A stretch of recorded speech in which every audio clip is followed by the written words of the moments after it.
Welcome back, everyone. So glad you could join us for another deep dive into the fascinating world of relationships and, well, I guess you could say the sometimes not so fun parts of relationships, too. Yeah, those definitely exist too. Exactly. So today, we're going to tackle a topic that can be really tough and honestly kind of a loaded one: And that is infidelity. It's infidelity. something that I know many of you have probably encountered in some way, either personally or, maybe through friends or family. Absolutely. It's way more common than we like to think, and it's often shrouded in secrecy and shame. Right. And because of that, it can be really hard to talk about and even harder to understand. That's why we're here today, to really shine a light on this issue and try to get a better grasp of the why behind it. Yeah, the why is so important because it goes beyond just the surface level judgment of like, oh, they're a bad person or, whatever those initial reactions might be. Exactly. And that's what I find so fascinating about this topic. Mm. As a relationship expert, I've seen firsthand that infidelity is rarely a simple black and white issue. Absolutely. There's so much nuance and complexity to it. And that's where those expert insights come in, right? Exactly. By looking at the research and the different perspectives, we can start to see the patterns and the underlying dynamics that contribute to infidelity. So should we jump right in and start unpacking some of those dynamics? Let's do it. Okay, perfect. So one of the first things that often comes up when we talk about infidelity is the idea of boredom and novelty seeking. Oh, yeah, this is a big one and something I think a lot of people can relate to, at least on some level. Right, it's like that human desire for something new, something exciting. Absolutely. Our brains are wired to respond to novelty, and that spark of a new connection releases dopamine, which is a feel-good chemical that makes us crave more, Okay, so we're talking about brain chemistry here. literally. So in a long-term relationship, that initial intensity naturally fades over time, and some people misinterpret that shift as falling out of love. Ah, I see. So it's not that the love is gone, it's just that the brain is craving that initial dopamine rush again. Exactly. And that can lead people to seek it out elsewhere, mistaking the excitement of something new for genuine connection. That makes a lot of sense. Now, another reason that I often hear about is that someone felt like their needs weren't being met within the relationship. Right? Unmet needs, both emotional and physical, are huge factors in infidelity. Can you expand on that a little? Sure. When someone consistently feels unheard, unloved, unattracted, whatever it might be, they might start to seek validation and attention outside the relationship. As a way to kind of compensate for what they're not getting at home. Exactly. It's often a cry for help, a sign that something is deeply amiss in the relationship. So it's not necessarily about wanting to hurt their partner, but more about trying to fill that void within themselves. Right. And this is where communication becomes so crucial.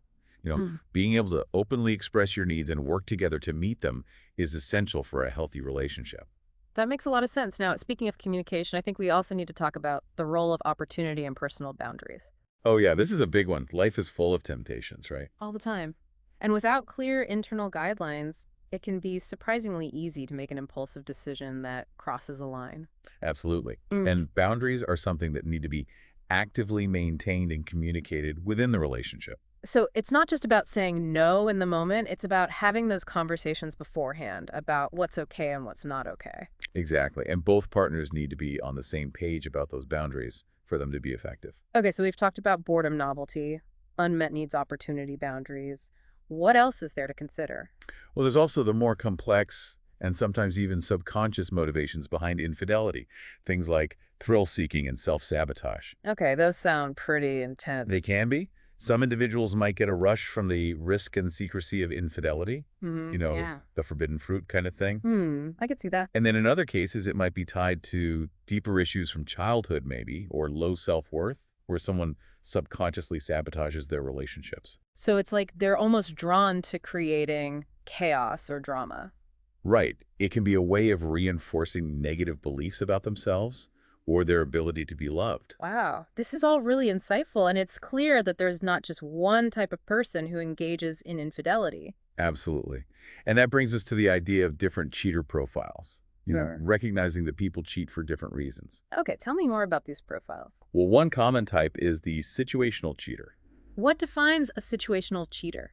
This is someone who wasn't actively looking for an affair, but ended up in a situation that led to a transgression. So like a perfect storm kind of thing. Exactly. Yeah. Maybe they were on a business trip, feeling lonely, had a few drinks, and suddenly a connection with someone seemed really appealing. So it was a lapse in judgment fueled by circumstance. Right. It doesn't necessarily reflect a deep desire to be unfaithful, but it was still a choice that they made. Okay, what about the other types? Another common one is the unhappy cheater. Okay, what's their story? This is someone who's genuinely unhappy in their relationship. Maybe they feel emotionally neglected or physically unfulfilled, and instead of addressing those issues with their partner, they seek comfort and validation elsewhere.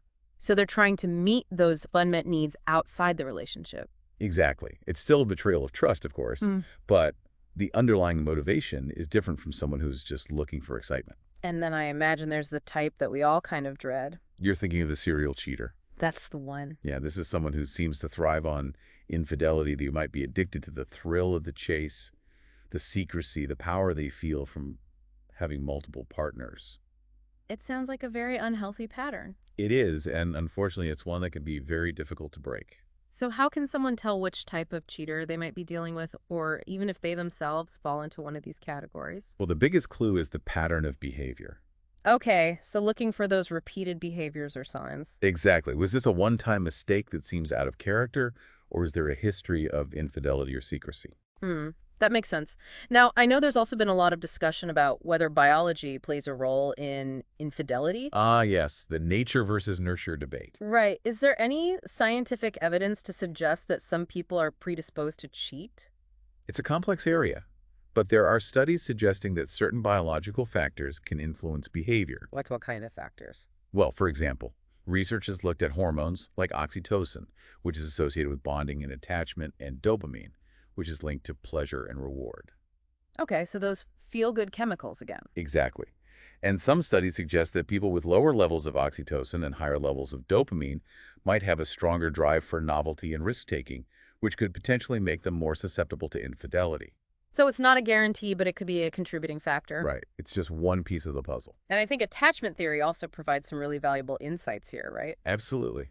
Attachment theory explains how our early childhood experiences shape our relationship patterns, and it can shed a lot of light on why people might be drawn to infidelity. Can you remind us how those different attachment styles relate to infidelity? Sure. So people with an avoidant attachment style often have a fear of intimacy, and they might create distance in a relationship when it starts to feel too close.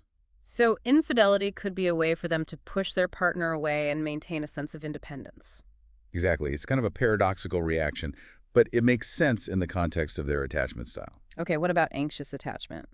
People with an anxious attachment style crave reassurance, and they're often afraid of abandonment, so they might seek validation through infidelity as a way to soothe those anxieties. So even though they're terrified of losing their partner, they might do something that could jeopardize the relationship. Right. It's not always logical, Mhm. but it's driven by that deep need for security. And then there's secure attachment, which is kind of the gold standard, right? Exactly. People with a secure attachment style feel comfortable with intimacy, and they're less likely to seek validation outside the relationship. Makes sense. Now, we can't talk about infidelity without addressing the elephant in the room, social media.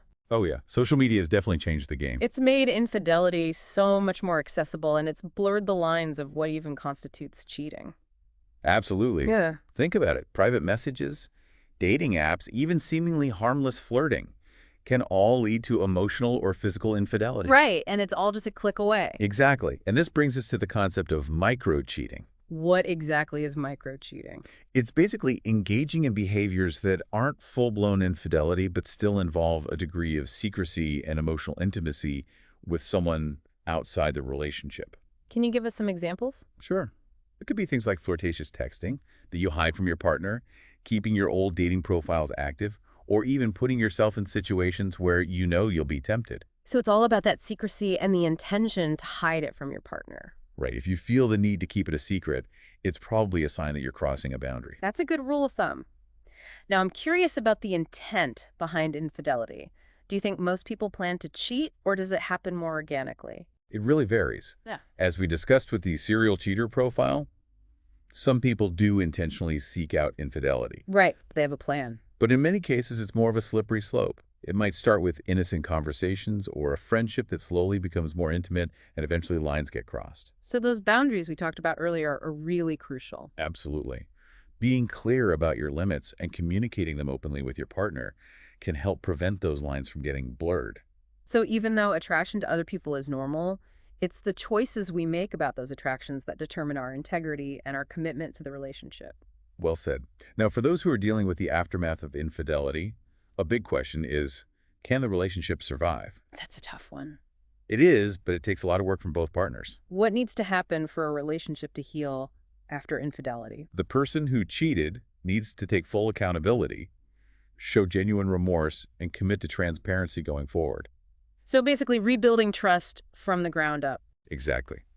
And the betrayed partner needs time and space to process their emotions and decide if they can forgive and rebuild. It's a long and difficult road. It is, and not all relationships can survive this kind of trauma. What advice would you give to someone who's just discovered their partner's infidelity? First of all, don't make any rash decisions. Yeah. Give yourself time to process the pain and the shock, That's so important. and reach out for support. Talk to a therapist or a trusted friend or family member, or find a support group. You don't have to go through this alone. This has been a really eye-opening conversation, and it's clear that infidelity is a complex issue with no easy answers. Absolutely. And if you're listening and thinking, wow, this hits close to home, or maybe you're just looking to strengthen your own relationship, I want to encourage you to be proactive. What can people do to proactively protect their relationships? Well, premarital coaching can be incredibly valuable for couples who are considering long-term commitment. What does premarital coaching involve? It helps couples build a strong foundation for their relationship by focusing on communication, conflict resolution, setting healthy expectations, and more. So it's like equipping yourself with the tools you need for a successful marriage. Exactly. You can find more information about our premarital coaching services on our website at www.empowergeekleaders.com/elemental-love. That's www.empowergeekleaders.com/elemental-love. And I also have an ebook called Before the Vows that dives deeper into preparing for a lifelong commitment. That sounds really helpful. Where can people find that? It's available on our website at www.empowergeekleaders.com/shop. Perfect. So to wrap up this deep dive, I want to emphasize the importance of open communication, self-awareness, and healthy boundaries in any relationship. Couldn't agree more. Those are the cornerstones of a strong and fulfilling partnership. And as we continue exploring the complexities of relationships in future episodes, we'll be delving into related topics like the differences between emotional and physical affairs. So be sure to subscribe to the Elemental Health Podcast so you don't miss those conversations. Yes, please subscribe. And for those of you who are interested in premarital coaching or my ebook Before the Vows, you can find all the information at www.empowergeekleaders.com/elemental-love or www.empowergeekleaders.com/shop. Before we sign off, I want to leave you with a question to ponder. Okay, I love a good thought-provoking question. In a world where forming connections is easier than ever, what are you doing each day to nurture trust, intimacy, and security in your most important relationships? Wow, that's powerful. Thank you so much for joining us today for this deep dive into understanding infidelity. It's been a pleasure. And thank you to all of you for listening. We appreciate you tuning in, and we look forward to connecting with you again soon. Remember to subscribe to the Elemental Health Podcast for more insightful discussions and guidings on relationships and emotional well-being. Until next time, take care. Take care.